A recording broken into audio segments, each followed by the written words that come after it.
Hoy, si miramos la planificación, ¿no?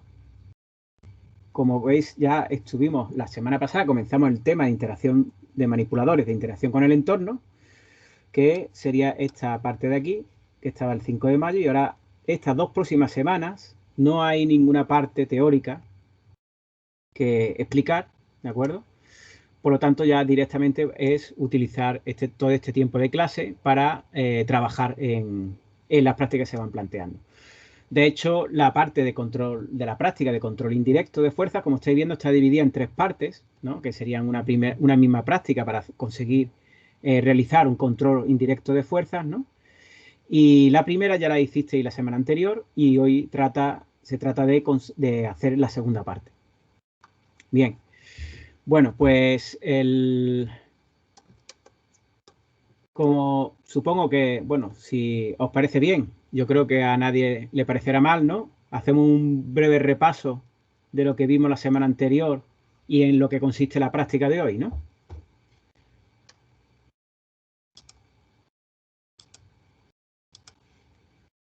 Entonces vamos a pasar a comentar un poco por encima y sobre todo la parte un poquito más, parando un poco más sobre lo que hemos estado viendo, lo que vamos a tener que trabajar hoy, ¿de acuerdo?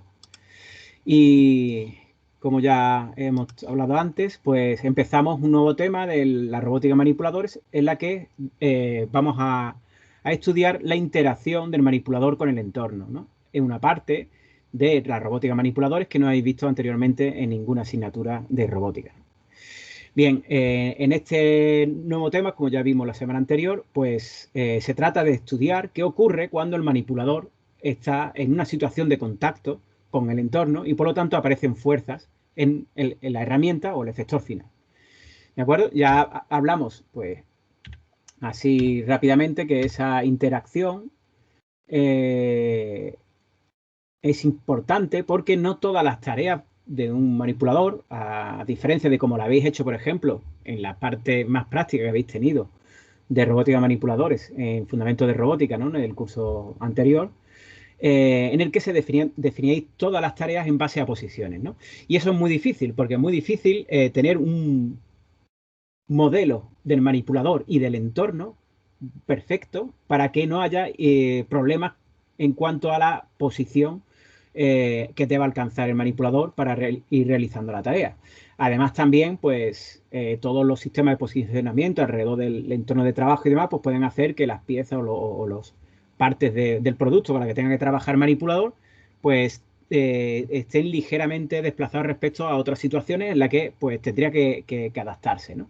Y además también hay otro tipo de tareas, ¿no? Como por ejemplo la de corte, la de, no sé, pues puede ser soldadura o algún tipo de pintura o algo así, en la que el contacto, la fuerza de contacto es importante y por lo tanto es un parámetro, una magnitud que hay que tanto estimar o medir como también controlar, ¿no?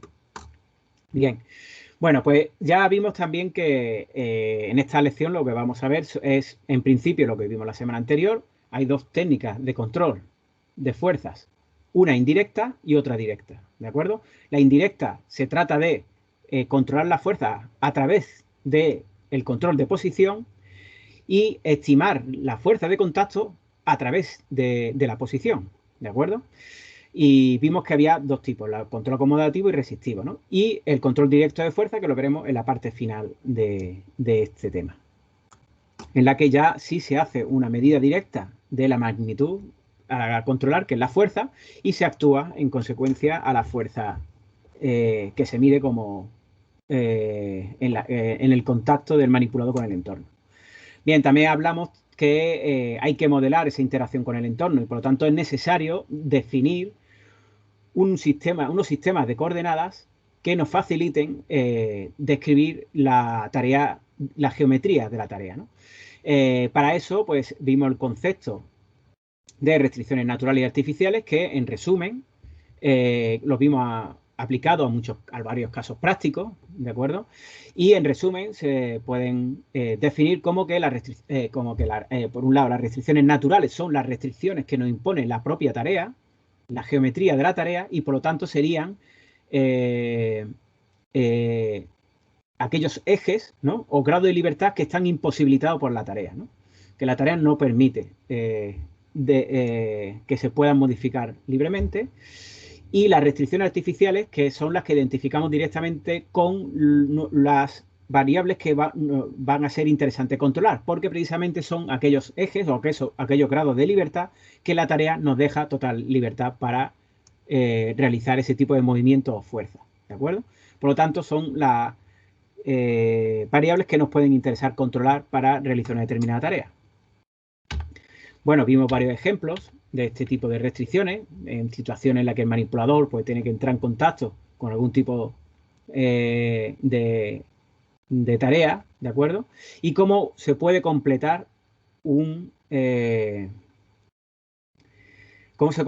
completar una tarea basándose en la interacción de la fuerza en determinadas situaciones a lo largo del proceso de realizar algún tipo de tarea, como en este caso de insertar un perno, ¿no? Que seguramente ya algo muy parecido habéis resuelto en cuanto a posición, pero en cuanto a tarea, fuerza, pues esa tarea pues, se puede resolver de forma diferente y no necesita una precisión muy exacta de dónde está el lugar de inserción, ¿de acuerdo? Y puede haber algún tipo de discrepancia o desplazamiento para poder realizar esa tarea, ¿no? Bien, entonces en la clase anterior vimos el control indirecto de fuerzas, en el que vimos una primera forma de estimar esa fuerza de contacto, en la que suponemos, pues, con este control acomodativo, que se basa en los modelos elásticos para estimar la fuerza de contacto. Por un lado, modelo elástico en cuanto a la deformación del entorno cuando entra en contacto con el manipulador y modelo elástico del propio manipulador. ¿De acuerdo? Sería un modelo elástico tanto por el lado del entorno como del lado del manipulador en el momento de contacto en el que aparece la fuerza, ¿no?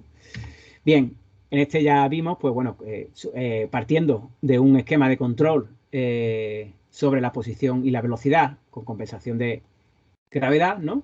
Pues podíamos deducir que en una situación de fuerza de contacto, a través del manipulador, utilizando el modelo dinámico del manipulador, en una situación de contacto, pues podemos igualar esa fuerza a la fuerza que también aparece en el entorno debido a esa deformación elástica y por lo tanto, pues podríamos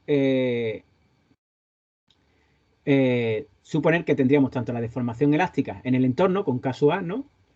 Como con casus P, a través de la propia ganancia del controlador, tendríamos una rigidez en el propio manipulador, ¿no? Bien, por lo tanto, de esta forma, pues conseguíamos alcanzar, pues, una relación elástica en cuanto a la fuerza, ¿no? Por el lado del manipulador y por el lado del entorno, ¿de acuerdo? Bien, por otro lado, la última parte que vimos fue el control resistivo, en el que veíamos cómo al final podíamos modelar esa fuerza, ¿no? Que aparece en el efector final a través de un modelo diferente, ¿no? Resistivo, en el que tendríamos un modelo de impedancias, ¿de acuerdo? Ese modelo de impedancias, ¿no? En el que obteníamos a la hora de considerar el modelo dinámico del propio manipulador. A la hora de considerar esa no linealidad del manipulador, pues tendríamos que establecer una realimentación de la dinámica inversa del manipulador, que también se conoce como una linealización por realimentación, porque tratamos de linealizar las no linealidades del modelo dinámico del manipulador, realimentándolas, ¿de acuerdo? Y por lo tanto, siguiendo una ley de control como esta, en la que la actuación, el par de actuación, pues se hacía en base a la matriz de masa por la referencia y una realimentación de los términos no lineales del modelo dinámico, ¿de acuerdo? Bien, en esa situación de contacto, pues esa referencia pues sería la aceleración angular, la establecemos con la aceleración angular del propio manipulador y habría una aceleración angular debido a la situación de contacto, ¿de acuerdo? Bien, como ya vimos, pues bueno, esta par de contactos que nos aparece, pues si lo calculamos, pues lo podríamos establecer a través de esa fuerza de contacto, pues como es un par, pues multiplicado por el jacobiano traspuesto, que como sabemos es la relación que nos establece entre la fuerza en el efector final y los pares articulares, ¿no? Y bueno, de aquí podríamos, por lo tanto, obtener ya esa fuerza de contacto a través del propio manipulador, ¿no? Y como ya vimos, bueno, también a través de esa relación que nos establece la cinemática diferencial, gracias a jacobiano, que nos relaciona las velocidades de las articulaciones con la velocidad del efector final en coordenadas cartesianas, en el espacio operacional, pues podríamos derivar y establecer una relación entre la aceleración cartesiana y la aceleración articular, ¿de acuerdo? Con los jacobianos que dependen, evidentemente, de la posición, de la configuración del propio manipulador o incluso de las velocidades, ¿no? En el caso de la derivada, ¿no? Y podríamos también despejar y tener esa relación de la aceleración cartesiana del efector final con las aceleraciones articulares.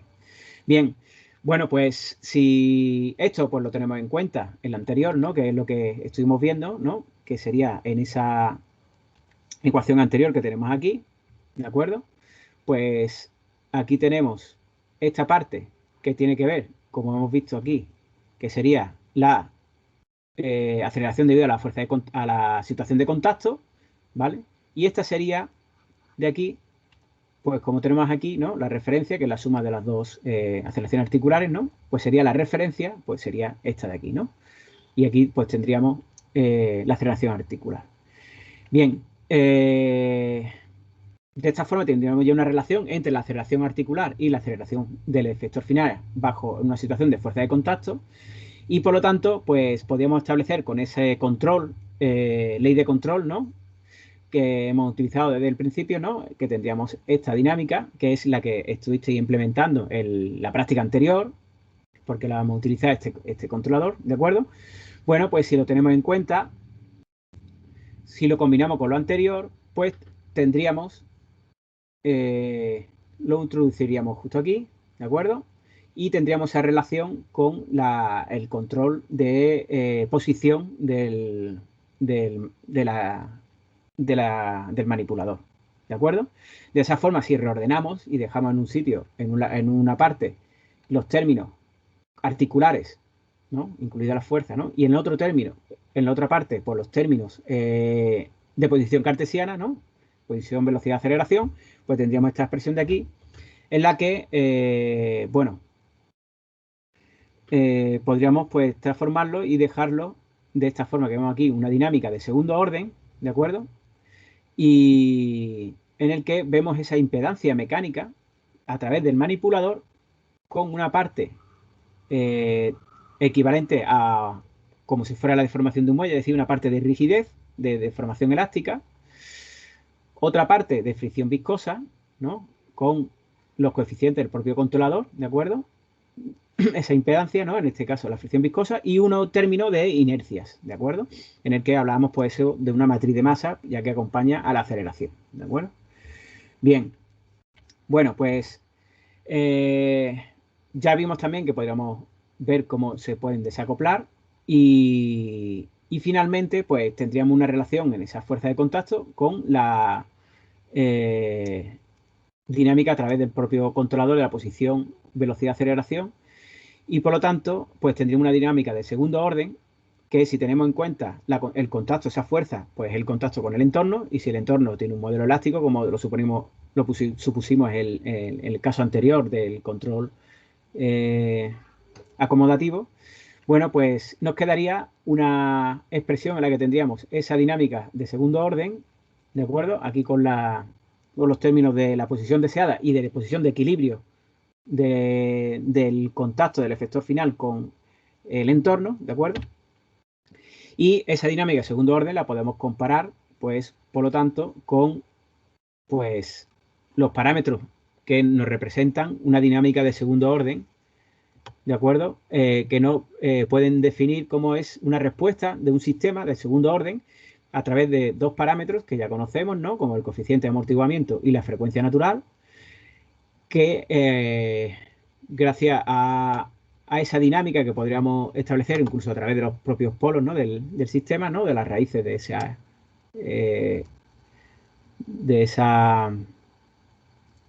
de ese polinomio, ¿de acuerdo?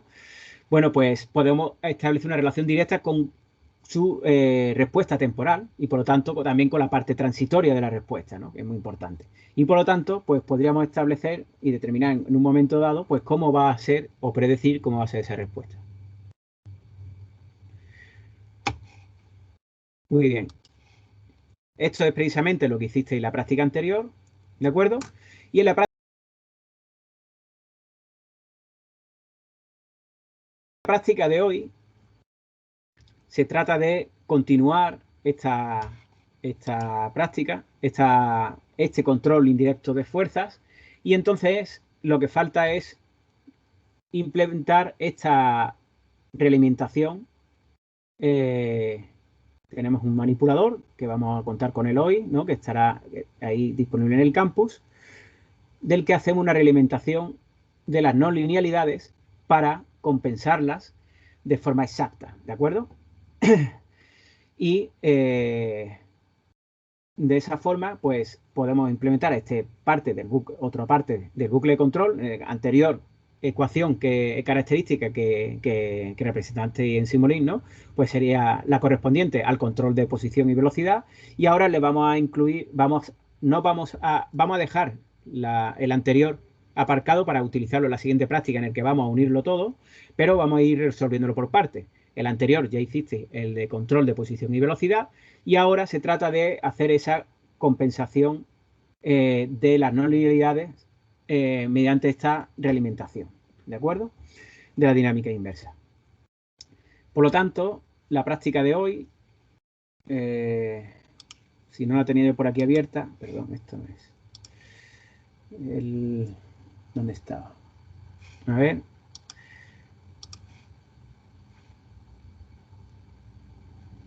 Bueno, voy a ir al campus primero para por lo menos deciros. Bueno, vamos a abrir la práctica, que la tengo aquí. Esta es la práctica de hoy y como veis, pues se trata de realizar la parte de linealización por realimentación, ¿no? Esa realimentación de la dinámica inversa, ¿no? Es decir, tenemos pues esta esta realimentación, ¿de acuerdo? En el que el par de actuación pues va a venir va a ser una determinada referencia y le vamos a realimentar las no linealidades del modelo dinámico. ¿De acuerdo? Bien, para eso tenemos en el campus disponible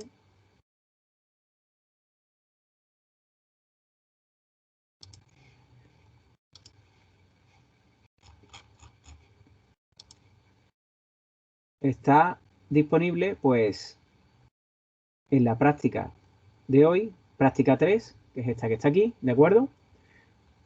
Este modelo de aquí, que se llama RR motorizado, es un manipulador de 2 grados de libertad, precisamente igual que exactamente el manipulador que ya empezamos a hablar en la práctica anterior, un modelo en Simulink de ese manipulador, ¿de acuerdo? Y luego un interpolador cúbico que, bueno, normalmente siempre tenéis vosotros uno de clase del cuatrimestre anterior de la asignatura de programación y control de robots, control de robots, ¿de acuerdo? En que hacéis, pues, práctica, ¿no? Y ejercicios sobre interpolación y planificación de trayectoria. Pero bueno, por si alguno de vosotros no lo tenéis o alguien no ha cursado la asignatura de programación y control de robots, pues bueno, ahí está disponible también para que lo utilicéis, ¿de acuerdo? Bien, bueno, pues en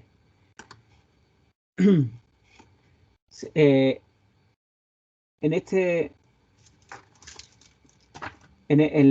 modelo que tenéis de Simulink se trata de un manipulador en el que la acción de control pues se realiza a través de un actuador, que en este caso son motores eléctricos, ¿de acuerdo?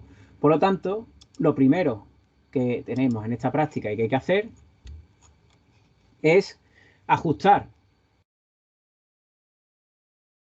este esquema para poder tener aquí un manipulador cuyas actuaciones sean pues de tensión, ¿de acuerdo? La tensión que hay que aplicar a los motores eléctricos.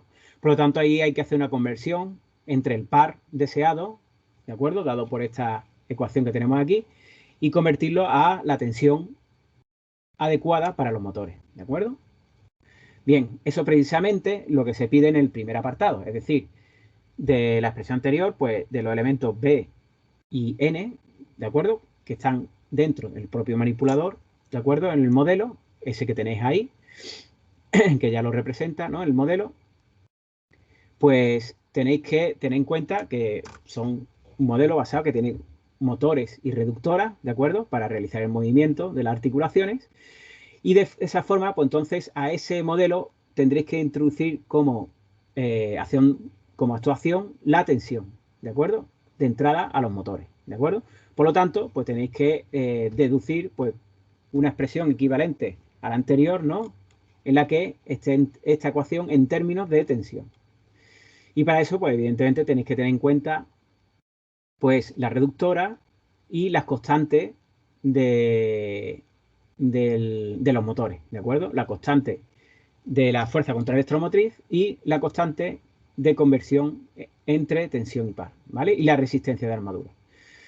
Bueno, y ya en el segundo punto, pues se trata de que utilicéis ese interpolador cúbico para establecer las consignas de aceleración, ¿de acuerdo?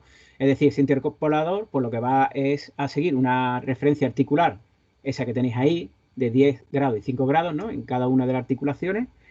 Y en un tiempo de 4 segundos, pues genera la trayectoria y por lo tanto esas aceleraciones son las que hay que pasarle a este manipulador que habremos compensado con la realimentación de la dinámica inversa. ¿De acuerdo?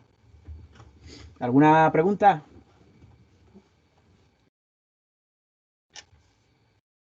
Sobre la práctica.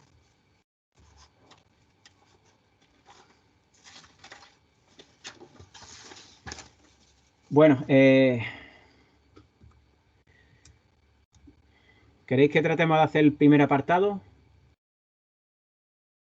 ¿Tenían alguna idea de por dónde empezar?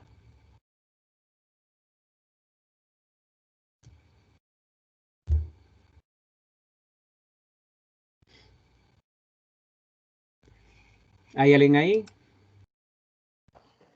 ¿Alguien que le interese? Seguimos Sí, aquí. a ver. Bueno, ¿qué os interesa? ¿Qué idea tenéis de cómo realizar esta y ir arrancando más la por ver el modelo? Pero el modelo lo tenéis ahí, lo tendréis que descargar, ¿de acuerdo? Lo tendréis. Y yo tenía aquí preparado. No, sí, estaba aquí. Un momento. Aquí. ¿Os suena ya esto de algo? Me he preparado simplemente este dibujo para trabajar sobre él, para hacer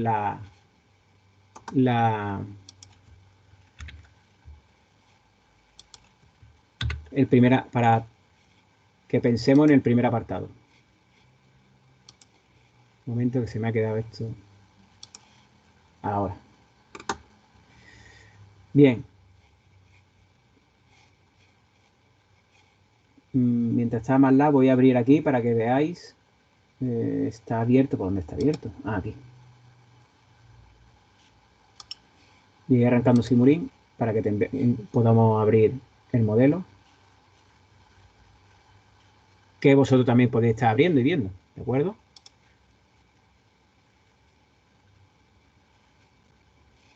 Bien, os dejo unos minutos para que estéis pensando en cómo abordar el primer apartado.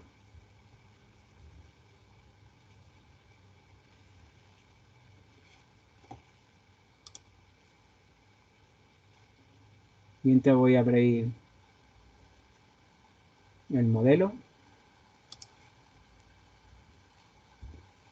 para mostraroslo aquí.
Bien, aquí tenemos el brazo. ¿De acuerdo? El modelo.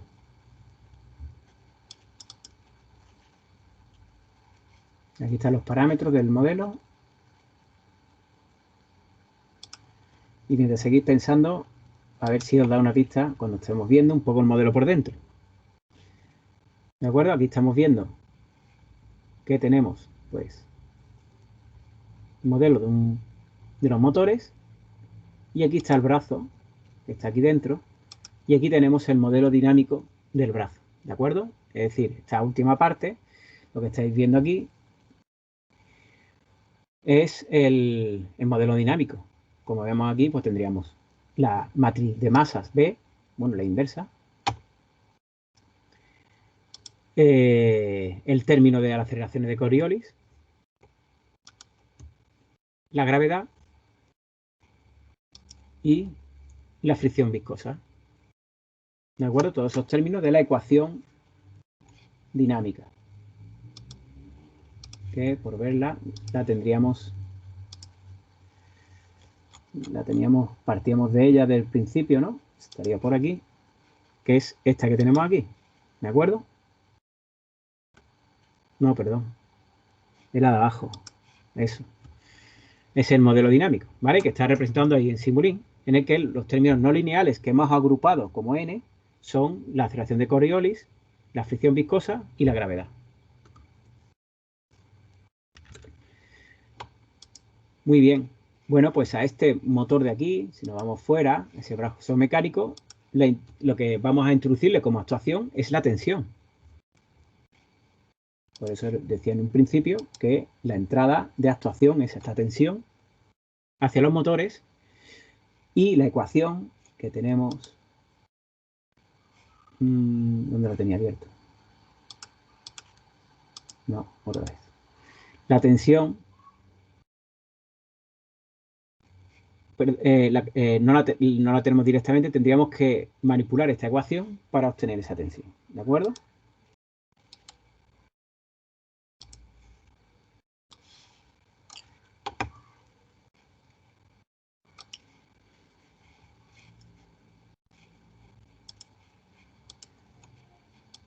Bien.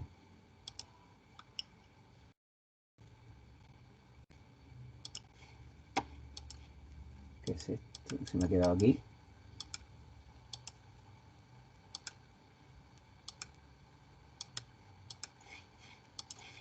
En la pantalla. Bueno.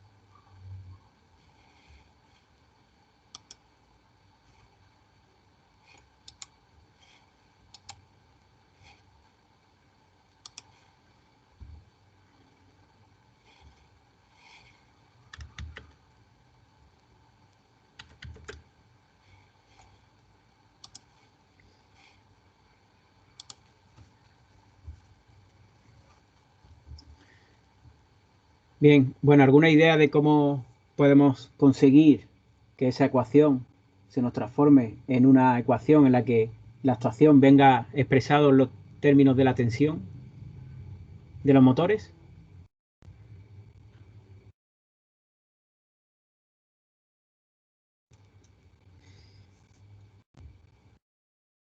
¿Cómo podemos relacionar la tensión de los motores de ese manipulador con los pares de esos motores?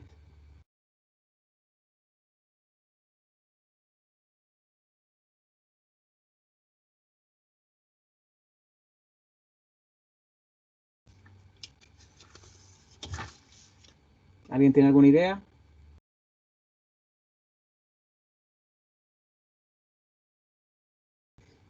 Es decir, voy escribiendo por aquí.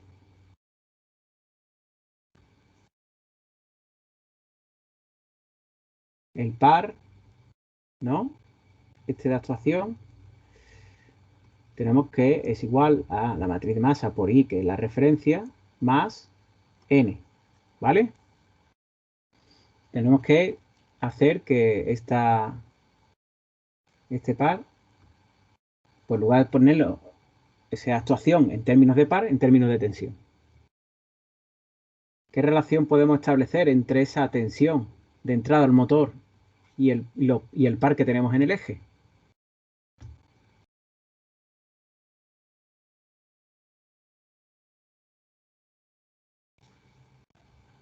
¿Qué es esto de aquí?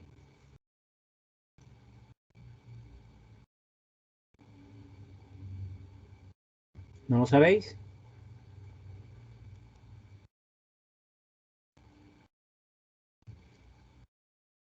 ¿Qué está representando? No un dibujo muy realista, pero ¿qué es eso?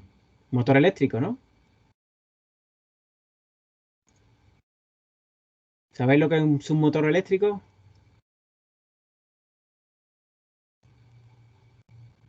Sí. Pues a través de él tendríamos que establecer las relaciones, ¿no? Que estamos buscando. ¿Habéis modelado alguna vez un motor eléctrico? ¿Un motor de corriente continua?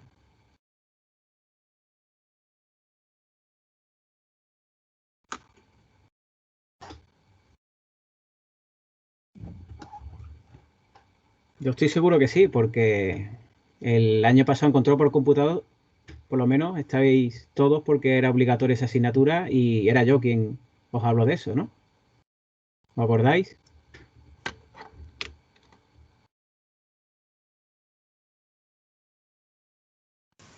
Sí, sí.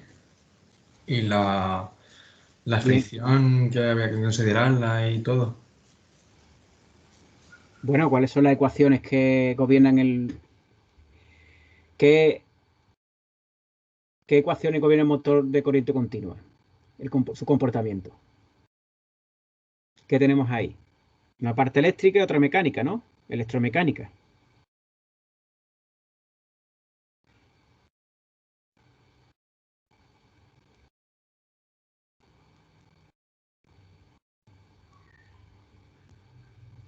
Empezamos por la parte más sencilla, que es la parte eléctrica. Si acordáis, ¿no? Tenía un circuito de armadura.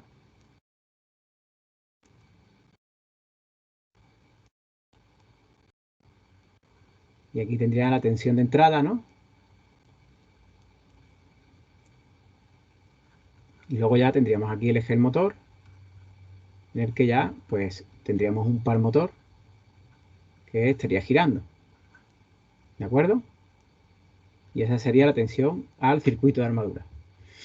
¿Qué tendríamos aquí? Una resistencia a armadura, la inductancia y una corriente que va a circular por el circuito, ¿no?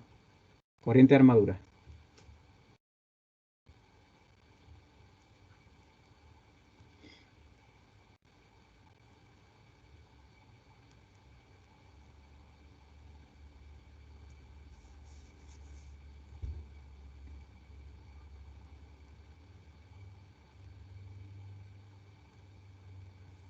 Ven. Bueno, al menos sabéis de lo que estoy hablando, ¿no?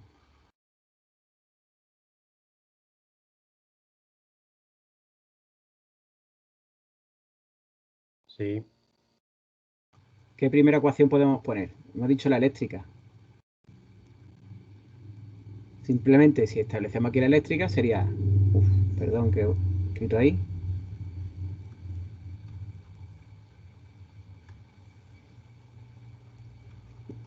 Esa tensión pues será la suma de las tensiones que van cayendo en ese circuito.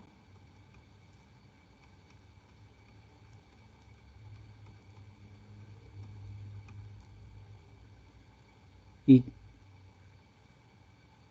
os acordáis que aquí aparecía también una tensión, ¿no? ¿Qué tensión era esa?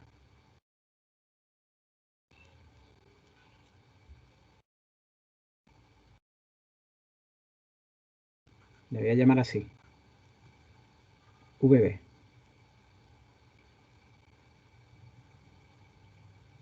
La tensión contraelectromotriz. ¿Por qué aparecía esa tensión en el inducido del motor?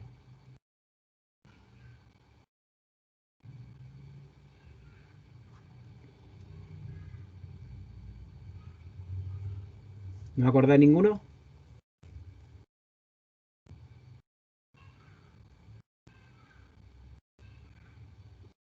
¿Era debido al giro del eje del motor? Sí, exactamente. Era porque en el motor, ¿no? Tenemos el estator que estaba generando un campo magnético, ¿no? Sí. Que está atravesando la espira del rotor, ¿no? Y a nosotros aplicar una tensión en el motor, ¿no? Perdón, en el inducido, ¿no? Pues hacemos que circule una corriente y que se genere y que al estar atravesado por una corriente magnética, vamos, un flujo magnético, pues hace que aparezca una fuerza, ¿no? Que es lo que provoca el movimiento del rotor. ¿De acuerdo? Eso acordáis, ¿no?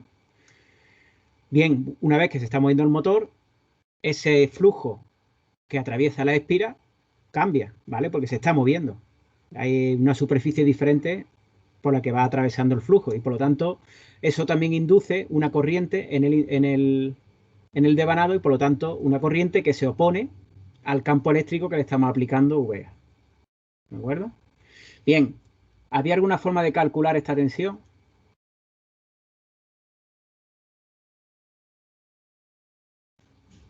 Según el enunciado, como estaba por ahí, es que claro, no quería salir de la pantalla completa porque si no se me va a borrar todo esto. Nos damos unas constantes del motor, ¿no? Y una era de la fuerza contraelectromotriz. Esa fuerza contraelectromotriz, ahí he puesto, es que iba a cambiarle el nombre. Esa fuerza contraelectromotriz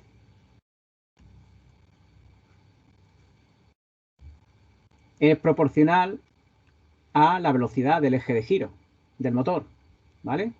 Era una de las constantes, ¿no? Del motor que nos relaciona los parámetros eléctricos de los magnéticos. Ya mira aquí el enunciado, ¿cómo le habíamos llamado a esa?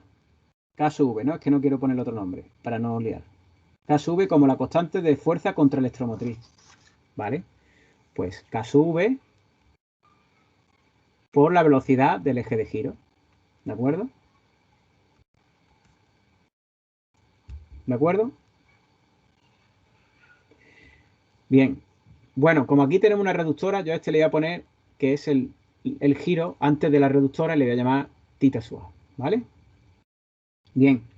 Bueno, de esta ecuación de aquí, si acordáis, pues siempre la inductancia la despreciamos porque tiene un valor muy pequeño respecto a la propia resistividad del inducido, ¿vale? Bueno, pues de aquí, fijaros que directamente podemos establecer que...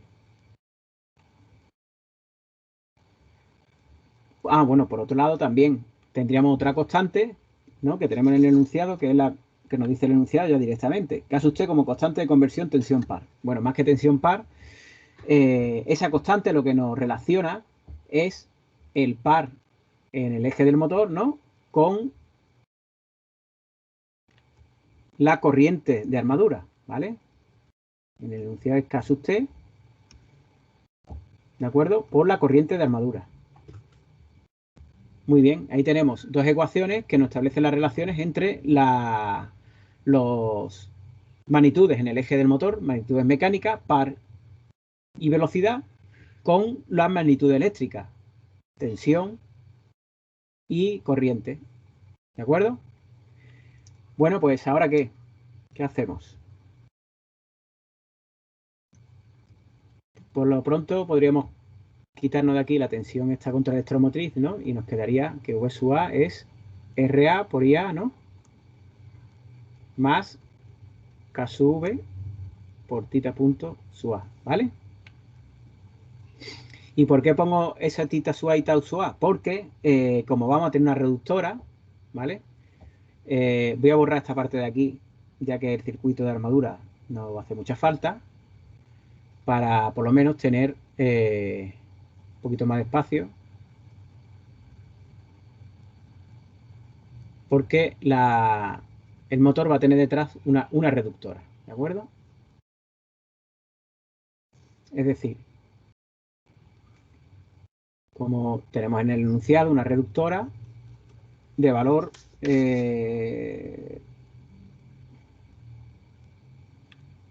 K sub R, ¿vale? Es decir, el eje pues estará aquí acoplado a una reductora cuya constante es K sub R, ¿vale? Y por lo tanto tendríamos aquí tita sub A y aquí tita, ¿vale? Vamos a llamar así. Es decir, dentro del propio manipulador pues tendremos los motores con sus reductoras y este será el movimiento articular final que vamos a tener, ¿vale?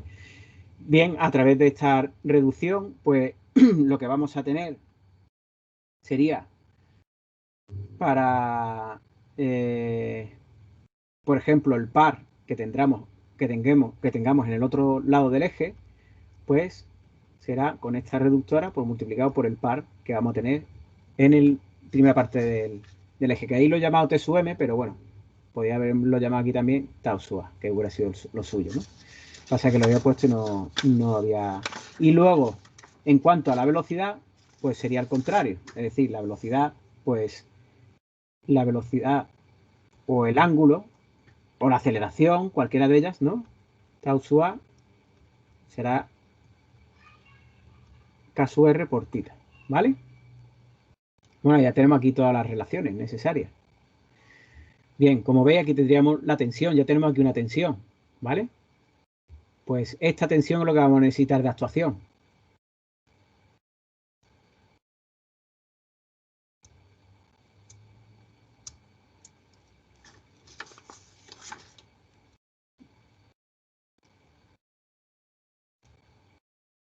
Bien, ¿cómo seguimos?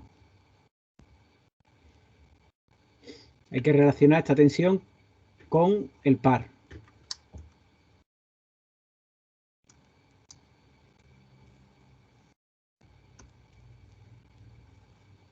Lo tenemos delante, ¿no? Aquí tenemos la tensión en el motor y aquí tenemos el par a través de la corriente, ¿no?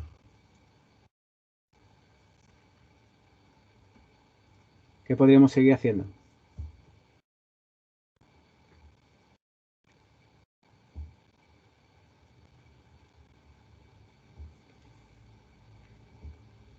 Si de aquí despejamos la corriente, pues tendríamos que I sub A es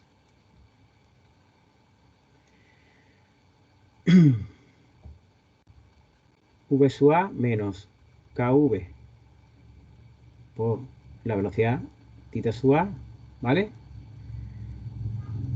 Dividido por la resistencia.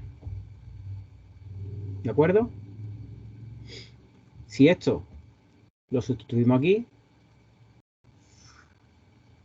pues ya tenemos una relación entre el par y la tensión.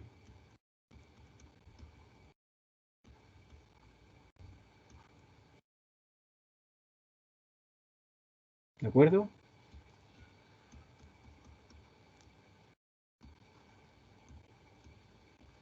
Muy bien. Ya tenemos relacionado el par con la tensión a través del motor. Y bueno, ¿qué es lo que queríamos conseguir?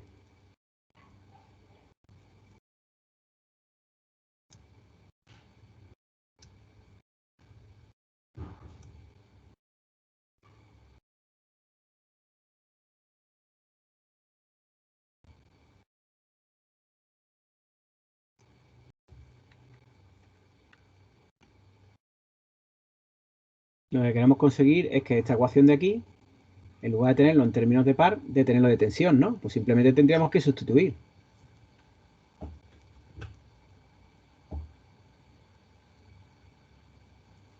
Es decir, si sustituimos esto en la ecuación anterior en cuanto a la actuación, pues tendríamos tau sub realmente sería este tau, ¿no? que hemos indicado aquí, ¿vale? Que es el par que tenemos aquí, en este extremo, ¿vale? Entonces, será tau sub A multiplicado por KR, ¿no? Pues si multiplicamos eso, tendríamos KR por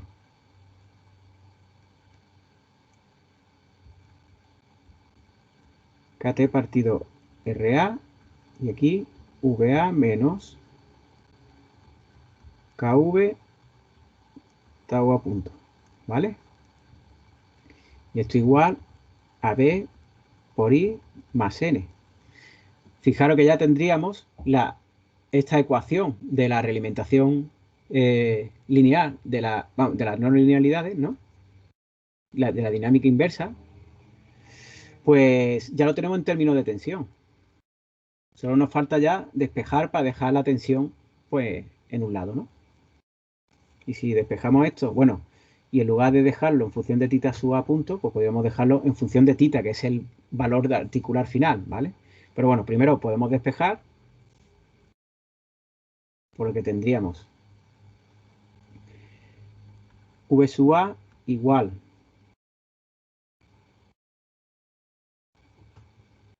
a R sub A dividido KR por KT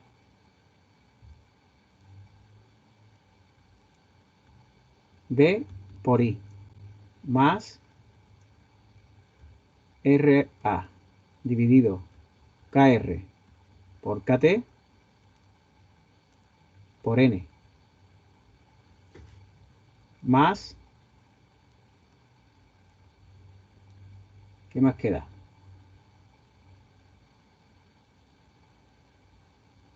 KV por tita sub a punto, ¿no?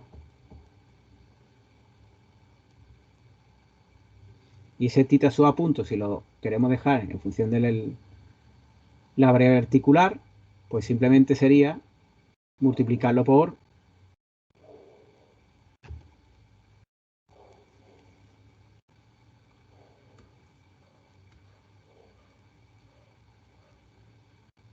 KR, ¿no?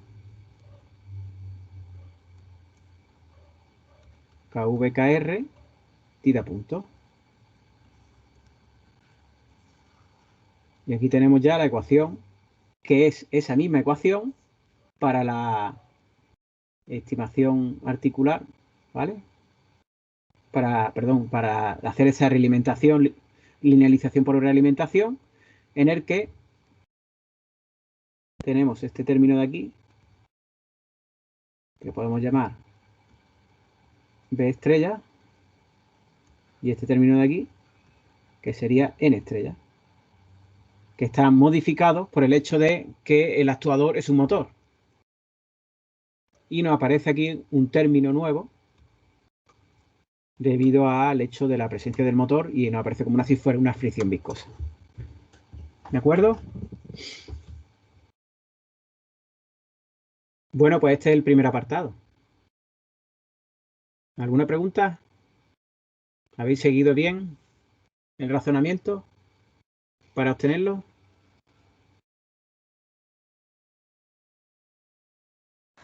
Sí, más o menos. Sí. Bien. Bueno, pues entonces este es el primer apartado en el que ya está adaptada esa ecuación para esa compensación de las no linealidades, ¿de acuerdo? En términos de tensión, ¿vale? Como vemos aquí ya lo tenemos en términos de tensión, en lo que pues ha cambiado esos términos B y N pues de esta forma, ¿de acuerdo? Así que ya ahora pues es cuestión de que hagáis el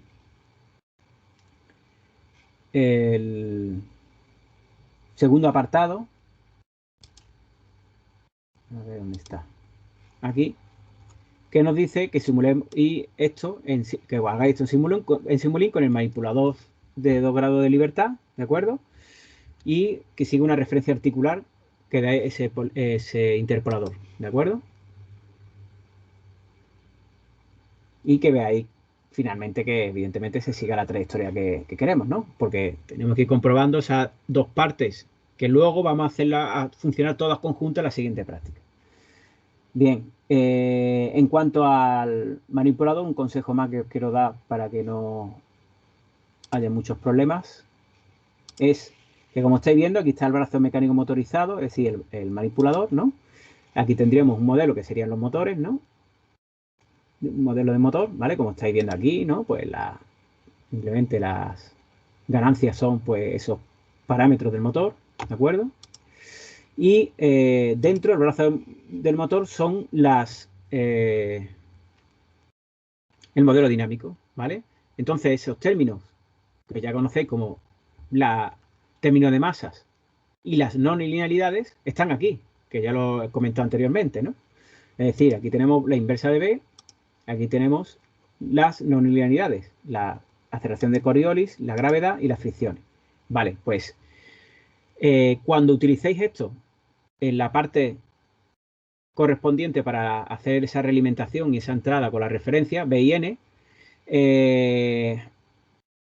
para que no tengamos problemas en la siguiente práctica, hacer favor de esto, en lugar de hacer una referencia a esta parte, ¿vale? Para B y N, que lo copiéis directamente en otra parte del modelo para poner esa B asterisco y N asterisco, porque después en la siguiente práctica vamos a tener que hacer modificaciones dentro del modelo, ¿de acuerdo? Muy bien. Bueno, pues ya está. Yo después de este consejo, si no tenéis ninguna pregunta más, podéis comenzar a resolver la segunda parte de la práctica y la parte final. ¿De acuerdo?